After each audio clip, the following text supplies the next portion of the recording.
ഇന്നൊരു സ്പെഷ്യൽ വറവാണ് ഉണ്ടാക്കുന്നത്. ചില സ്ഥലത്ത് ഉപ്പേരി എന്ന് പറയും.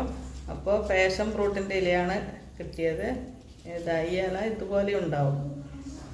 ഇതിന് വേണ്ടുന്ന ഇൻഗ്രീഡിയൻസ് വെളുത്തുള്ളി, പച്ചമുളക്, കറിവേപ്പില, തേങ്ങ, മഞ്ഞൾപ്പൊടി, കടു, ഉപ്പ്, വെളിച്ചെണ്ണ.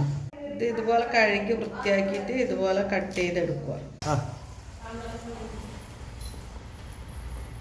ഒരു പാനിൽ എണ്ണ ചൂടായ ശേഷം കടുക് ഇടുക.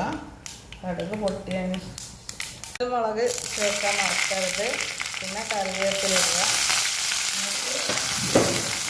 കട്ട് ചെയ്ത ഇല അതിലേക്ക് ഇടുക.